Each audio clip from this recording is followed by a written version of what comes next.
اعوذ باللہ من الشیطان الرجیم بسم اللہ الرحمن الرحیم رب اشرح لی صدری ویسر لی امری واحلل عقدۃ من لسانی یفقہوا قولی۔ لیسن نمبر 21 کا آج ہم نے آغاز کرنا ہے۔ چیپٹر نمبر 4 میں ہم لوگ اپنے ابھی تک موو کر رہے ہیں۔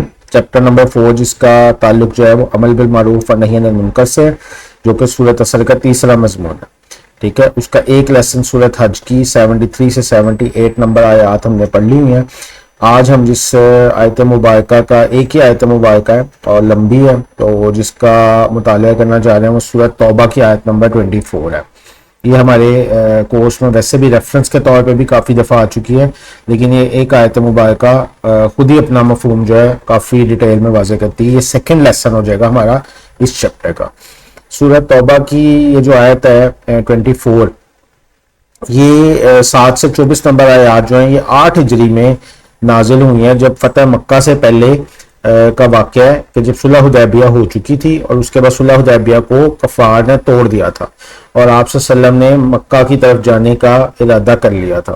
تو جب آپ صلی اللہ علیہ وسلم نے مکہ کی طرف جانے کا ارادہ کیا تو مدینہ میں چونکہ مہاجر بہت زیادہ تھے، مہاجر بھی تھے اور ان کے اپنے رشتہ دار جو مکہ میں آباد تھے، تو وہاں پر ان کے دلوں میں یہ بات آئی کہ ہمیں اپنے ہی جو ہے نا ریلیٹیوز کے اگینسٹ، اپنے رشتہ داروں کے اوپر جو ہے وہ چڑھائی کرنی ہے۔ تو ہر بندے کا جو ہے وہ ڈفرینٹ سینیریو ہوا۔ کسی کے ذہن میں یہ ہے کہ یار یہ ہم وہاں جائیں گے تو وہاں پہ ہم اپنے رشتہ داروں میں ہی معاملات کریں گے۔ ان کو تو بھی یہ اس چیز کا علم نہیں تھا کہ اللہ کے نبی صلی اللہ علیہ وسلم نے فتح مکہ کے موقع پہ بھی عام معافی کا اعلان کر دینا، تو ان کو یہ بھی تھا کہ شاید جو ہے نا جس طرح سے معاملات چلتے رہے تو کوئی خون خرابہ ہو اور ہمارے اپنے رشتہ دار جو ہیں وہ قتل ہوں۔ تو یہ ایک جو ہے وہ ڈاؤٹ انسان کے اپنے دل میں تھا اور ان کے دلوں میں بھی تھا۔ تو یہ آیت نازل کی 7 سے 24 تک اللہ تعالیٰ نے کہ اب یہ کام جو تم کرنے جا رہے ہو اس کی بنیاد کس طرح ہوگی۔ چونکہ صلح حدیبیہ کو وہ لوگ توڑ چکے تھے اور اہل مکہ میں اپنے رشتہ داروں کے خلاف ہی لشکر کشی کرنی تھی ان کو، تو ان کے دلوں میں جو ہے وہ ایک ڈاؤٹ سا پیدا ہو رہا تھا۔ تو اللہ تعالیٰ نے جو ہے وہ یہ آیت نازل فرمایا کہ کل کہہ دیجئے اے نبی صلی اللہ علیہ وسلم، ان کان آباؤکم، اگر تمہارے باپ دادا، و ابناؤکم اور تمہارے بیٹے، و اخوانکم اور تمہارے بھائی، و ازواجکم اور تمہاری بیویاں، و عشیرتکم اور تمہارے رشتہ دار۔ یہاں 5 چیزیں جو بتا دی اب تک وہ ساری تعلق رکھتی ہیں انسان کے ریلیٹو سے، رشتہ داروں سے، عزیز و اقارب سے۔ پھر آگے 3 چیزیں مال کی بتائی جو انسان کو ویسے بھی دین کے معاملات میں چلنے میں ایک رکاوٹ ہوتی ہے، رشتہ دار بھی ہوتے ہیں اور یہ مال بھی ہوتا ہے۔ تو فرمایا وَأَمْوَالُ اقْتَرَفْتُمُوهَا، اور وہ مال جو تم نے محنت سے کمائے ہیں، وَتِجَارَةٌ تَخْشَوْنَ كَسَادَهَا، اور وہ تجارت جس میں خسارے سے تم ڈرتے ہو، وَمَسَاكِنُ تَرْضَوْنَهَا، اور وہ گھر جو تمہیں پسند ہے۔ یہ 8 چیزوں کا ذکر اللہ تعالیٰ نے کر دیا۔ یہ 5 چیزیں یہاں پر ہم نے جمع کر دی ہیں، تمہارے باپ دادا، تمہارے بیٹے، تمہارے بھائی، تمہاری بیویاں اور تمہارے رشتہ دار۔ اور 3 چیزیں جن کا تعلق مال اور تجارت کے ساتھ ہے کہ وہ مال جو تم جمع کر چکے ہو آلریڈی، تمہارے بینک بیلنسز ہیں، اور تمہاری تجارت جو تمہارا بزنس ہے جس کا تمہیں ڈر رہتا ہے کہ اس میں کمی بیشی نہ ہو جائے، اور وہ گھر جو تمہیں پسند ہے کہ الٹیمیٹ جو ہے وہ انسان ان ساری چیزوں کے ساتھ اپنا گھر بناتا ہے جہاں اس کو یہ ہوتا ہے کہ میں نے سکون سے رہنا ہے، میرا جو ہے نا اس کو دیکھ دیکھ کے خوش ہوتا ہے۔ تو کہا کہ اگر یہ 8 چیزیں تمہیں جو ہے وہ اللہ کے رسول اور جہاد سے زیادہ محبوب ہے تو انتظار کرو۔ اگلے آیت کے حصے میں یہ آئے گا، پہلے اس کو ہم دیکھ لیتے ہیں۔ ٹھیک ہے، اس میں 8 چیزوں کا ذکر ہے، 5 کا تعلق جو ہے نا وہ آپ کے ریلیٹیوز یا فیملیز کے ساتھ ہے، انسانوں کے ساتھ ہے، اور 3 چیزوں کا تعلق آپ کے مال کے ساتھ ہے۔ اب ہم اگر غور کریں تو یہی وہ چیزیں ہوتی ہیں جو انسان کے جو ہے نا وہ بیڑی بھی بن جاتی ہے اس کی پاؤں کی جب وہ اللہ کی راہ میں نکلنے لگتا ہے۔ تو یہی وہ چیزیں ہوتی ہیں جن کے بارے میں وہ سوچتا ہے کہ اس کا کیا ہوگا، اس کا کیا ہوگا۔ تو انہی چیزوں سے جو ہے وہ اللہ تعالیٰ نے اس کو ڈاؤن کر کے کہا کہ یعنی یہی تمہارا امتحان ہے کہ ان چیزوں کو ڈاؤن کرو اور اللہ اس کے رسول اور جہاد کی محبت کو آپ کرو۔ ٹھیک ہے، پہلے ماں باپ بہن بھائیوں کا ذکر کر دیا، پھر مال اموال کاروبار کا ذکر کر دیا۔ اب یہ انہی چیزوں کی خاطر اگر دیکھا جائے تو انسان تینوں لیولز کے اوپر اپنے دین کو خراب بھی کر رہا ہوتا ہے، اپنا حلال حرام کما کر تو وہ اپنا مال جمع کر رہا ہوتا ہے اپنے بیوی بچوں اپنے بہن بھائیوں کی خواہش کی خاطر یا ان کی خواہشات کو پورا کرنے کے لیے جو ہے نا یہ دین ٹوٹتا ہے زیادہ نظر آتا ہے. ٹھیک ہے, تو جہاد سے چونکہ مراد صرف قتال ہی لیتے ہیں, آلدو کہ اس کانٹیکس میں زیادہ وہی مراد ہے, لیکن جہاد سے مراد ساری ہی چیزیں ہیں. تو یہی وہ چیزیں ہیں جو رکاوٹ بنتی ہیں جن کا یہاں پر ذکر ہو رہا ہے. ٹھیک ہے, اور قرآن پاک میں کتنے بیشتر مقامات پر ان کو جب یہ رکاوٹ بن جاتی ہیں تو ان کو فتنہ کہا گیا. فتنہ ویسے تو ان کی محبت فطری طور پہ اللہ تعالیٰ نے آپ کے اندر ہمارے اندر رکھی ہے, لیکن جب یہ آپ کو دین سے روکنے لگیں گے تو پھر انہی کو فتنہ کہا جاتا ہے. ٹھیک ہے, تو یہ آیات جو ہے قرآن پاک میں 12 مرتبہ آئیں جن کے ریفرنس کو ہم دیکھ لیتے ہیں تو اس سے پتہ لگ جائے گا ہمیں کہ اللہ تعالیٰ نے ان چیزوں کو کیسے ڈیفائن کیا. اور فرمایا سورہ لقمان میں آیت نمبر 33 میں, لوگوں اپنے رب کی نافرمانی سے بچو, اس دن سے ڈرو کہ نہ تو باپ اپنے بیٹے کے کچھ کام آئے گا اور نہ بیٹا اپنے باپ کے کچھ کام آ سکے گا. یعنی وہ دن بھی آنا ہے جب اللہ تعالیٰ نے سارا حساب بنانا ہے, تو اس کے دوران تم نے یہی چیزیں تم اپنی نجات کے لیے بھی پیش کر سکتے ہو. کبھی میرے بھائی کو لے لے, میرے والدین کو لے لے, میری بیویوں کو لے لے, مجھے چھوڑ دیا جائے. تو اللہ تعالیٰ اس وقت سے انسان کو ڈرا رہے ہیں کہ ادھر جتنی محبت تم ان سے کر رہے ہو اور اپنی جو تم اپنا آخرت کو خراب کر رہے ہو, تو کل کو یہی چیزیں تم نے مجھے کہنا ہے کہ بھئی ان کو لے لیں اور مجھے چھوڑ دیں. اس روز انسان بھاگے گا اپنے بھائی ماں باپ بیوی اور بیٹے سے. ہر انسان کو اس روز ایسی فکر لاحق ہوگی جو اسے دوسروں سے بے پرواہ کر دے گی. تو وہ اللہ تعالیٰ کہہ رہے ہیں جو فکر تمہیں اس دن لاحق ہونی ہے اس کا کچھ حصہ آج بھی لے لو. اپنے گھر والوں اور اپنے مال تجارت کو اتنا وقت دو کہ جو بیئر منیمم اور جو ان کے حقوق پورے کرنے کے لیے ٹھیک ہو, لیکن اس کے علاوہ جو اپنا وقت ہے وہ جہاد اور اللہ اور اس کے رسول کی محبت کو حاصل کرنے اور جہاد کے اندر لگانے کی بھی کوشش کرو. آج سارا ٹائم سارا جو ایفرٹ ہے سارا کچھ ان کو دے رہے ہو تو کل کو اس سے تمہاری اپنی آخرت کا نقصان ہوگا. مجرم چاہے گا اس روز کے فدیے میں دے دیں عذاب سے بچنے کے لیے اپنے بیٹے بیوی. سورۃ معارج کی 11 نمبر سے 14 نمبر آتا ہے. مجرم چاہے گا اس روز کے فدیہ میں دے دے عذاب سے بچنے کے لیے اپنے بیٹے بیوی بھائی اور اس پورے خاندان کو جس نے اسے پناہ دی تھی, اور زمین میں تمام بسنے والوں کو پھر اپنے آپ کو چھڑا لے. کہ ساروں کو ہی دینا چاہے گا تو اپنی آخرت کو اس لیول پہ لے کر ہی نہ جاؤ کہ جو ہے نا تم اس کو خراب کرنے والے ہو. پھر مالوں کے ساتھ فرمایا ایک طرف تم موہا کی قید ہے کہ ایک طرفہ کا مطلب ہوتا ہے اقتصاب کی بڑی مشکل سے محنت سے انسان نے کمایا, ٹھیک ہے, اس کو بڑھایا ہے, پھر اس کو جو ہے نا وہ بینک بیلنس بنا کے رکھا ہے, اس چیزوں کے بارے میں فرمایا. اور حدیث سے پاک میں اس کے متعلق آیا کہ انسان کہتا ہے میرا مال میرا مال, حالانکہ اے انسان تیرا مال ایک تو وہ ہے جو تو نے کھا کر ختم کر دیا, دوسرا وہ ہے جو تو نے پہن کر وہ سیدھا کر دیا, تیسرا صدقہ کر کے آخرت کے لیے آگے بھیج دیا, باقی مال کس کا ہے؟ باقی تو وارثین کا ہے.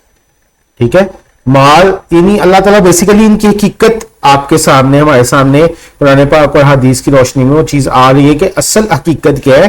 اور حقیقت بیان کرنے کا مطلب یہ نہیں ہے کہ آپ کوئی ان سے جو ہے نا وہ بالکل ڈینائل کر دیں گے, اس کا ایبسولوٹلی اس کو چھوڑ دیں گے, ایسی بات نہیں ہے, بلکہ اس کو بتایا جا رہا ہے کہ یہ آپ کے معاملات ہیں اور اس کے ساتھ یہ والے معاملات جو تم نے بالکل چھوڑے ہوئے آخرت کے, ان کو بھی ساتھ ساتھ لے کے چلو اور اس کو جو ہے نا اس کا بیلنس بناؤ. بلکہ بیلنس بھی کیا بناؤ گے؟ اللہ اس کے رسول و جہاد کی محبت کو غالب کرو.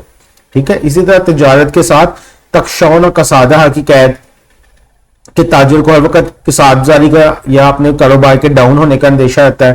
اس خطرے سے بچنے کے لیے وہ سارے جتن کرتا ہے, پھر تجارت کو اپنی معبود بنا لیتا ہے, پھر یہاں تک کہ وہ اسی کی خاطر اسی کو بڑھانے چڑھانے کی خاطر کرتا رہتا ہے. اب یہ بھی ہو سکتا ہے کہ انسان کے مختلف کریکٹرز ہوتے ہیں, کچھ لوگ جو ہے وہ فیملی اورینٹڈ زیادہ ہوتے ہیں, کچھ بزنس اورینٹڈ زیادہ ہوتے ہیں, کچھ منی اورینٹڈ زیادہ ہوتے ہیں. تو یہ کوئی ضروری نہیں کہ ایک شخص کے اندر یہ 8 چیزوں کی محبت موجود ہوگی, لیکن جس چیز کی بھی محبت غالب آ رہی ہے انسان اس کو خود سے دیکھے کہ میں اللہ کا حکم کس چیز کی وجہ سے توڑا ہوں, وہی چیز اس کے لیے جو ہے نا وہ فتنہ ہے.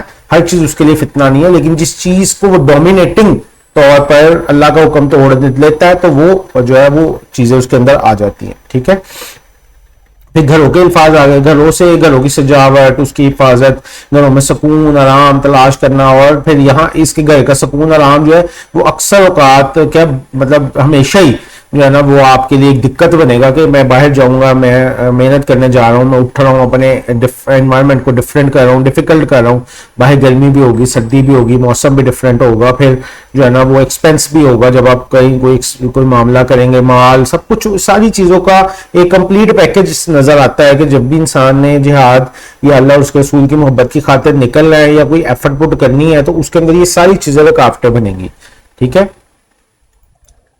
گھروں کے متعلق ایک واقعہ بھی ذکر کیا گیا کہ ایک جو ہے نا ایک بادشاہ نے بہت شاندار محل بنوایا اور ایک درویش کو اس محل کے نظارے کی دعوت دی کہ آؤ اور آ کر دیکھو میرا محل کیسا. درویش نے اس کو دیکھا اور اس نے کہا کہ یہ محل آپ کا بے انتہا خوبصورت ہے اور قابل تعریف ہے, صرف اس کے اندر دو چیزوں کا اگر آپ ازالہ کر لیں کسی طریقے سے, دو چیزوں میں کمی اس کی ختم کر دیں تو پھر تو یہ کمال ہو جائے گا. وہ دو باتیں کیا ہیں کہ ایک تو یہ کہ یہ محل کے بارے میں ہمیں ضمانت مل جائے کہ یہ محل جو ہے یہ ہمیشہ قائم رہے گا, اور دوسری یہ ضمانت مل جائے کہ آپ اس محل کے اندر ہمیشہ رہیں گے.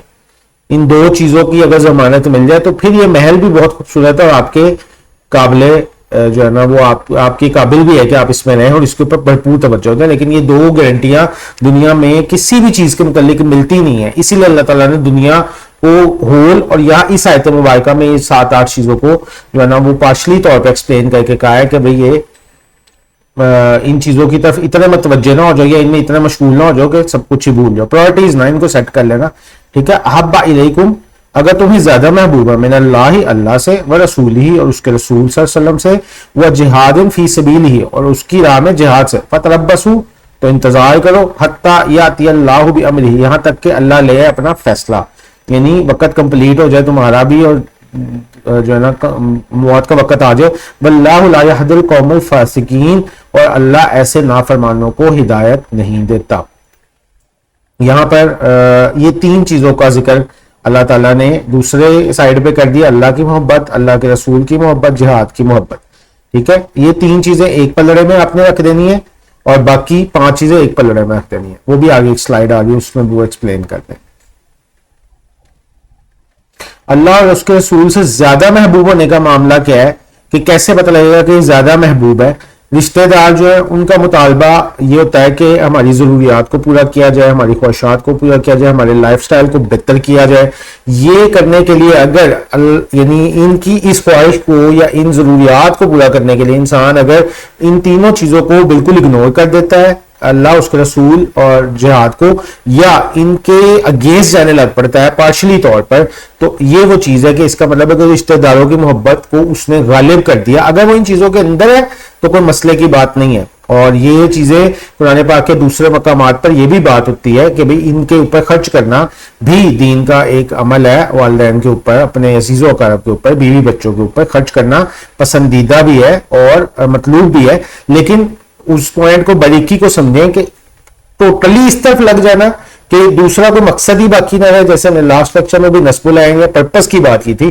پرپس آپ نے جو ہے نا وہ یہ والی سائڈ کو, اللہ اس کے رسول اور جہاد کو رکھنا ہے اور اپنی ضروریات اور ان سب چیزوں کو پورا کرنا ہے, اور پارشلی بھی اس کو ڈیمیج نہیں کرنا کہ صرف تھوڑا بہت کام جو ہے نا وہ گڑبڑ کر کے تو ان کی خواہشات کو پورا کر دیا جائے. فوقیت نہیں دے سکتے آپ, ان کو ترجیح نہیں دے سکتے. ٹھیک ہے. اور کاروبار کا بھی معاملہ اسی طرح کے, کاروبار آپ سے توانائیاں بھی مانگتا ہے, پیسہ بھی مانگتا ہے, وہ بھی مانگتا ہے. کاروبار کے معاملے میں بھی ایسے ہے. پھر گھر کا مطالبہ جو ہے وہ آپ سے تعمیر, سجاوٹ اور یہ سب چیزیں ہوتی ہیں. ان چیزوں کو ہم ڈسکس کرتے آ رہے ہیں ابھی. اور اس کے برعکس جو اللہ اور اس کے رسول کی محبت کا مطالبہ یہ ہے کہ رشتہ دار, کاروبار, گھر کے لیے جائز وسائل, ذرائع اور وسائل فراہم کیے جائیں اور اپنے تقاضوں کی ادائیگی کی جد و جہد سے ہرگز غفلت نہ برتی جائے. اپنے جو دینی تقاضے ہیں ان کو بھی آپ نے پورا کرنا ہے, اور ان کا جو بیئر منیمم ہے یا اس سے بیٹر اگر آپ کر سکتے ہیں تو وہ آپ نے کرنا ہے, لیکن دوسری سائڈ پہ کسر لگا کر اس کو پورا نہیں کرنا.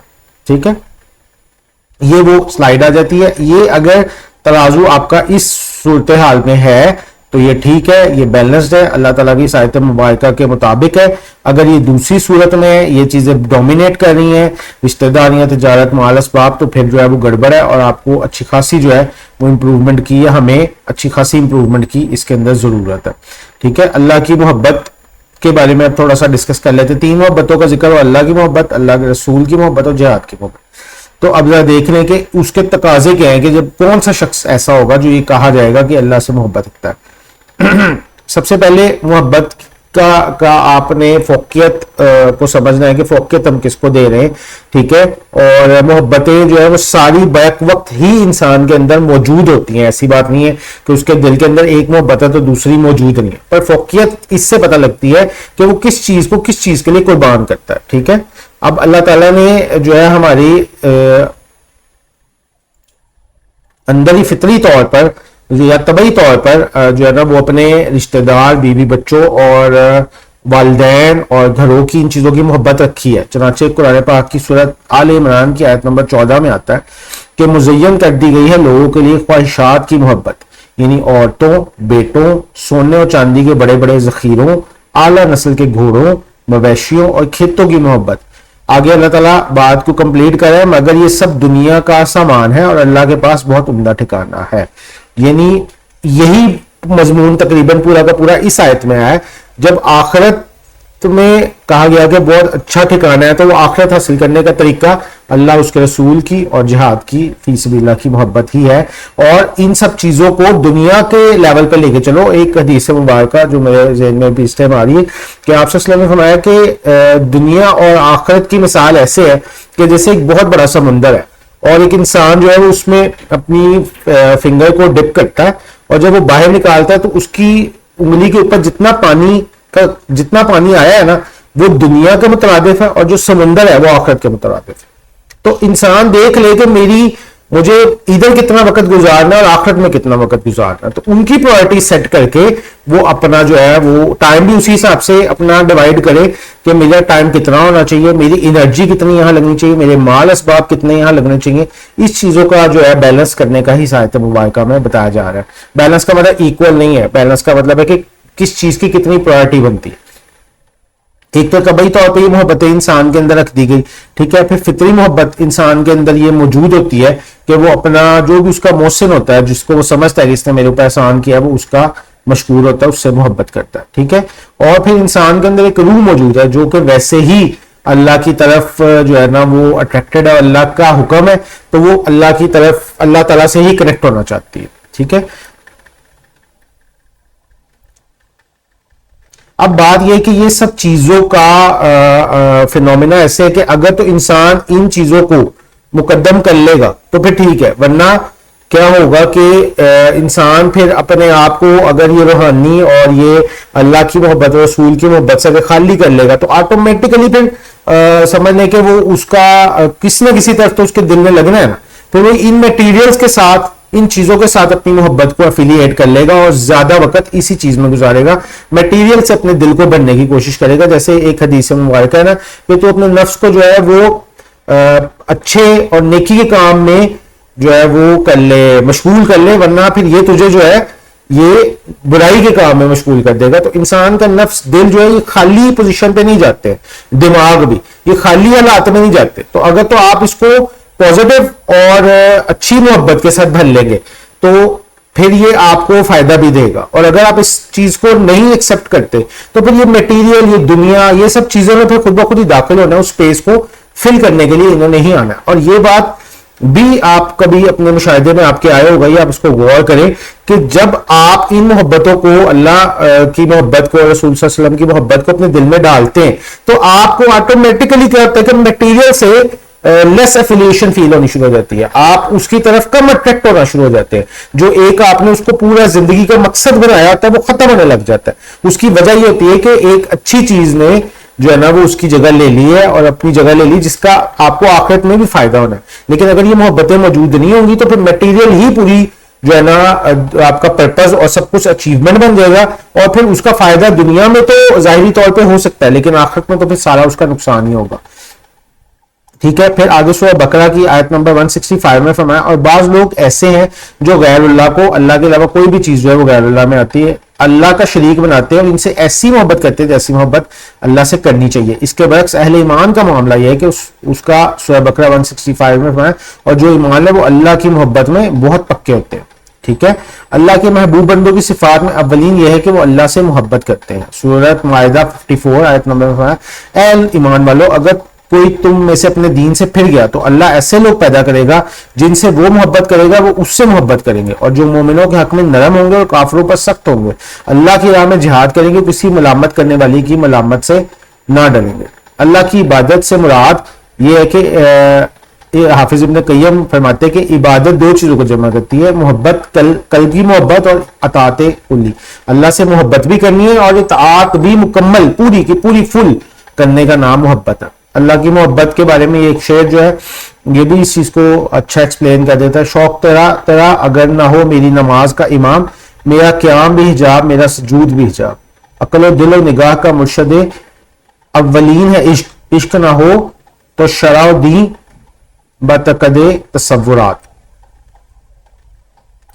احادیث مبارکہ میں بھی اس چیز کی اہمیت بیان ہوئی ہے۔ حضرت انس بن مالک سے روایت ہے کہ ایک دیہاتی نے اللہ کے رسول صلی اللہ علیہ وسلم سے پوچھا قیامت کب آئے گی؟ آپ صلی اللہ علیہ وسلم نے فرمایا تم نے اس کے لیے کیا عمل تیار کر رکھا ہے؟ اس نے عرض کیا اللہ اور اس کے رسول کی محبت۔ آپ صلی اللہ علیہ وسلم نے فرمایا تم اسی کے ساتھ ہوگے جس سے تم محبت کرتے ہو، ٹھیک ہے۔ پھر آپ صلی اللہ علیہ وسلم نے ایک جگہ پہ فرمایا بلا شبہ میں جانتا ہوں ایسے لوگوں کو جو نہ انبیاء ہوں گے اور نہ ہی شہداء، لیکن روز قیامت ان کا مقام دیکھ کر انبیاء اور شہداء رشک کریں گے۔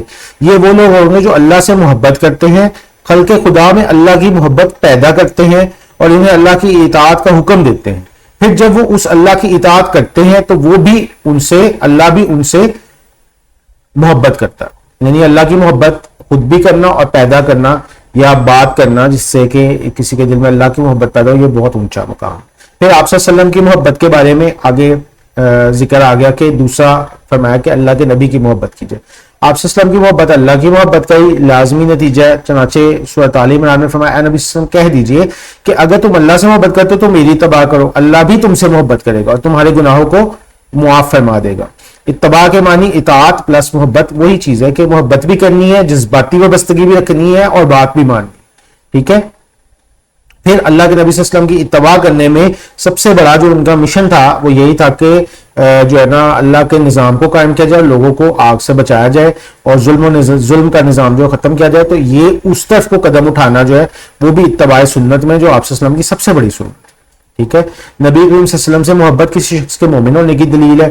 نبی صلی اللہ علیہ وسلم مومنوں کے لیے اپنی جان سے بڑھ کر عزیز ہیں اور آپ کی ازواج ان کے لیے ماں کا درجہ رکھتی ہیں، سورۃ احزاب میں آیت نمبر 6 آئی۔ پھر آپ صلی اللہ علیہ وسلم نے ارشاد فرمایا تم میں سے کوئی شخص مومن نہیں ہو سکتا جب تک میں اسے محبوب نہ ہو جاؤں اس کے والد سے، اس کی اولاد سے اور یہاں تک کہ تمام انسانوں سے۔ قرآن و حدیث میں اللہ کے اور اللہ کے رسول کی محبت کا اتنا تذکرہ ہے کہ اس کو ہی انسان پڑھ لے تو وہ اس کے لیے کافی ہے۔ آپ صلی اللہ علیہ وسلم کی سنت سے محبت کی جائے، پھر یہ کہ آپ صلی اللہ علیہ وسلم کی محبت سے مراد آپ کی سنت سے محبت ہے، آپ کی احادیث سے محبت ہے۔ فرمایا جب ہم کہتے ہیں نا کسی کے ساتھ وقت گزارے، پازیٹیو کمپنی میں وقت گزارے، اگر آپ یہ چاہیں کہ آپ کسی بزرگ کے ساتھ وقت گزارے تو وہ جا چکے دنیا سے، تو ان کی تحریر، ان کی تقریر، اس کو پڑھنا جو ان کے ساتھ وقت گزارنا ہے۔ تو اللہ کے نبی صلی اللہ علیہ وسلم سے اگر آپ محبت کرنا چاہتے ہیں تو جو ان کے ارشادات ہیں ان کو پڑھے، ان کو سمجھنے کی کوشش کرے اور اس پہ عمل کرنے کی کوشش کرے، تو یہ اللہ کے نبی صلی اللہ علیہ وسلم سے محبت کی دلیل ہے۔ چنانچہ آپ صلی اللہ علیہ وسلم نے ایک حدیث میں فرمایا اللہ کی رحمت ہو میرے خلفاء پر۔ صحابہ رضی اللہ عنہ نے پوچھا کہ اللہ کے رسول آپ کے خلفاء کون ہیں؟ آپ صلی اللہ علیہ وسلم جو میری سنت سے محبت کرتے ہیں اور لوگوں کو اس کی تعلیم دیتے ہیں۔ جس نے پھر ایک اور جگہ پہ فرمایا جس نے میری سنت کو زندہ کیا اس نے مجھ سے محبت کی اور جس نے مجھ سے محبت کی وہ میرے ساتھ جنت میں ہوگا۔ پھر آپ صلی اللہ علیہ وسلم نے صحابہ سے محبت کو بھی کہا کہ یہ بھی اس کا لازمی جز ہے۔ تو جو کوئی ان صحابہ اکرام رضوان اللہ سے محبت کرے گا وہ محبت کرے گا میری محبت کی وجہ سے، اور جو ان سے دشمنی کرے گا وہ دشمنی کرے گا مجھ سے دشمنی کی وجہ سے۔ تو جس نے ان کو تکلیف دی اس نے مجھے تکلیف دی، اور جس نے مجھے تکلیف دی اس نے اللہ کو ناراض کیا، اور جس نے اللہ کو ناراض کیا تو اندیشہ ہے کہ اللہ اس کی گرفت کرے گا، ٹھیک ہے۔ پھر اللہ کے راستے میں جہاد کی محبت، اس کے کیا کیا تقاضے ہیں؟ اب یہ ہے کہ ایک واقعہ ابھی آگے آئے گا، چلو اس کو اس وقت ذکر کرتے ہیں۔ آپ صلی اللہ علیہ وسلم کی ایک حدیث ہے جس میں فرمایا کہ وہی کی اللہ تبارک، ہاں یہ وہی واقعہ ہے کہ جبرائیل علیہ السلام کی طرف اللہ تعالیٰ نے وہی کی کہ بنی اسرائیل کے فلاں جو علاقہ ہے اس کو اس کے باشندوں سمیت الٹ دو۔ تو جبرائیل علیہ السلام نے عرض کیا کہ اللہ تعالیٰ وہاں پر آپ کا ایک ایسا بندہ بھی ہے، فلاں بندہ ہے جو پلک جھپکنے کے دوران بھی آپ کی نافرمانی نہیں کرتا۔ تو اللہ تعالیٰ نے فرمایا کہ اس شہر کو الٹ دو ان سب لوگوں کے اوپر، ان سب لوگوں کو نیچے رکھ کے اس پہ الٹو، کیونکہ میرے وہاں پر اس شہر میں میرے دین یا نظام جو میرا حکم ہے اس کی کیا کہتے ہیں نافرمانی ہو رہی تھی. ان کو ذرا بھی اس بات کی پرواہ نہیں تھی. ان کے چہرے کا رنگ جو ہے وہ ایک گھڑی کی وجہ سے بھی تبدیل نہیں ہوا. اب بات یہ کہ انسان اپنے ماں باپ کے ساتھ یا والدین یا جو رشتہ داروں کی بات ہو رہی ہے، گھروں کی بات ہو رہی ہے، آپ دیکھیں کہ ہمارے والدین کو کوئی کچھ کہہ دے تو ہمارے کیسے رنگ بدل جائے گا چہرے کا، ٹھیک ہے نا.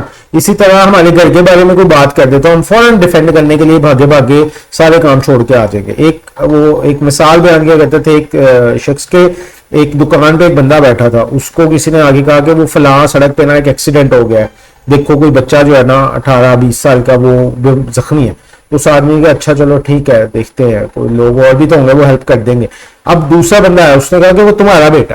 تو اب مجھے یہ بتائیں گے وہ شخص کتنی جلدی اپنی تجارت کو بند کرے گا، کتنی جلدی دکان بند کرے گا، کتنی جلدی اس کے پاس پہنچے گا.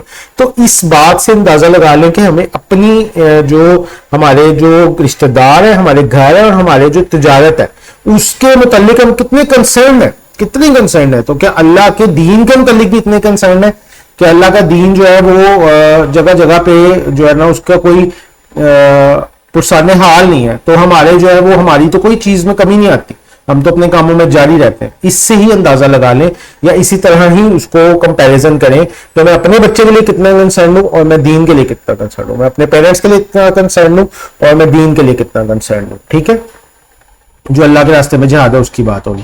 اور اللہ اور اس کے رسول کی بھی اسی طرح ہے کہ اللہ کے احکامات جب ٹوٹ رہے ہوتے ہیں یا ہم توڑے ہوتے ہیں خود، تو کیا ہم کنسرن ہیں؟ اللہ کے نبی کی سنتوں کو جب ہم چھوڑے ہوتے ہیں، حدیث کا مطالعہ نہیں کرتے، تو ہم کنسرن ہیں. ٹھیک ہے، اللہ کے دین کے غلبے کے لیے کوشش کرنا، اور اللہ کے نبی صلی اللہ علیہ وسلم کا یہ مشن تھا، تو یہ اس کو جو ہے نا اس کو عملی طور پر لے کر چلنا، یہ جہاد سے محبت کے زمرے میں آئے گا. آپ صلی اللہ علیہ وسلم یہ حدیث ہے، جب تم بیلوں کی دم کو پکڑ کر کھیتی باڑی پر راضی ہو جاؤ گے، یعنی تجارت بس بزنس کرنا اس پہ ہم کمفرٹیبل ہیں، تو اور جہاد چھوڑ بیٹھو گے تو اللہ تم پر ایسی ذلت مسلط کرے گا جس سے کبھی نہ نکل سکو گے، یہاں تک کہ پھر اپنے دین یعنی جہاد فی سبیل اللہ کی طرف پلٹ آؤ گے. اور یہی اس ٹائم ایگزیکٹلی یہی سچویشن ہے. اتنی زیادہ تعداد میں ہونے کے باوجود مسلمانوں کی یہ حالت ہے کہ وہ ان چیزوں پہ راضی ہیں. یہ جو 8 چیزیں، 5 کا رشتہ دار اور 3-4 مال اور تجارت کی باتیں، اس پہ کمفرٹیبل ہو گئے، جس کی وجہ سے جو ہے نا اللہ تعالیٰ نے ایسی ذلت مسلط کر دی. صحابہ کو کتنا پسند تھا، ان کی سنت سے ہمیں کیا ملتا ہے؟ تو ایک حدیث آتی ہے کہ ابھی وائل سے روایت ہے کہ خالد بن ولید نے اہل فارس کو اسلام کی دعوت دینے کے لیے تحریک فرمایا. اللہ کے نام کے ساتھ وہ بڑا مہربان نہایت رحم کرنے والا. یہ تحریک خالد بن ولید کی طرف سے رستم مہران اور فارس کے سرداروں کی طرف ہے، سلامتی ہو اس پر جو ہدایت کی پیروی کرے. اس کے بعد ہم تمہیں اسلام قبول کرنے کی دعوت دیتے ہیں، اگر تم یہ دعوت قبول نہیں کرتے تو جزیہ دو گے اور اپنے ہاتھ سے اور چھوٹے بن کے رہو گے. بصورت دیگر بلا شبہ میرے ساتھ ایسے لوگ ہیں، جو اصل پیغام ہے وہ یہاں پر ہے، بلا شبہ میرے ساتھ ایسے لوگ ہیں جو اللہ کی راہ میں جان دینا اتنا پسند کرتے ہیں جتنا اہل فارس شراب کو پسند کرتے ہیں. سلامتی اس پر جو ہدایت کی پیروی کرے. کہ ایسی محبت موت سے کہ جیسے لوگ شراب سے محبت کرتے ہیں. پھر آگے اس آیت مبارکہ میں فرمایا فتربصوا سے مراد انتظار کرو کہ اللہ تعالیٰ کے اگر یہی چیزیں تم نے پکی کر لی اپنے دل کے اندر، پھر جاؤ انتظار کرو، بیٹھ جاؤ جا کر، اب کچھ حاصل جمع نہیں ہونے والا. حتیٰ یأتی اللہ بامرہ کہ اللہ اپنا عمل لے آئے، موت آ جائے، وقت ختم ہو جائے اور پھر تم پچھتاتے رہو. سورۃ منافقون میں آیت نمبر 10-11 میں فرمایا اور جو مال ہم نے تم کو دیا ہے اس میں سے اس سے بیشتر خرچ کر لو کہ تم میں سے کسی کو موت آ جائے. تو اس وقت کہنے لگے کہ اے میرے پروردگار تو نے مجھے تھوڑی سی مہلت کیوں نہ دی تاکہ میں صدقہ کر لیتا اور نیک لوگوں میں داخل ہو جاتا. اور جب کسی کی موت آ جاتی ہے تو اللہ اس کو ہرگز مہلت نہیں دیتا اور جو کچھ تم کرتے ہو اللہ اس سے باخبر ہے. پھر فرمایا کہ اللہ تعالیٰ ایسے فاسقین کو ہدایت نہیں دے گا. فاسقین سے مراد وہ ہے جو فسق کرتے ہیں. شیطان کے بارے میں بھی سورۃ کہف میں فاسقین کا ورڈ ہے. اذ قلنا للملائکۃ اسجدوا لآدم فسجدوا الا ابلیس کان من الجن ففسق، پس اس نے فسق کیا اور ہم نے فرشتوں کو حکم دیا کہ آدم کو سجدہ کرو، تو سب نے سجدہ کیا سوائے ابلیس کے کہ وہ جنات میں تھا، پس اس نے اس کو توڑ دیا یا اپنے رب کا حکم توڑ دیا. اپنے رب کا حکم یعنی کھلے عام اسٹریٹ اوے نو کہہ دینا جو ہے وہ کر دینا. پھر اللہ تعالیٰ ایسے شخص کو ہدایت سے محروم کر دیتا ہے. آگے سورۃ ممتحنہ میں آیت نمبر 4 جو ہے وہ بھی اسی ٹاپک کو کور کر رہی ہے پورے کو. تمہارے لیے ابراہیم اور ان کے ساتھیوں کی روش میں بہترین نمونہ ہے جب انہوں نے اپنی قوم سے کہا ہمیں لانے بیزاری کرتے ہیں تم سے اور ان معبودوں سے جن کی تم اللہ کے سوا پرستش کرتے ہو اور ہم انکار کرتے ہیں تمہارا یعنی تمہارے عقائد کا، اور پیدا ہو گئی ہے ہمارے اور تمہارے درمیان دشمنی اور نفرت جب تک تم اللہ پر اور اس کی توحید کے ساتھ ایمان نہ لے آؤ تو آپ تھوڑا سا دستبرداری اختیار کریں یا اپنے کام سے کام رکھیں, ان چیزوں کو سائڈ لائن کریں, وہ آپ کے پاؤں کی بیڑی نہ بن جائے.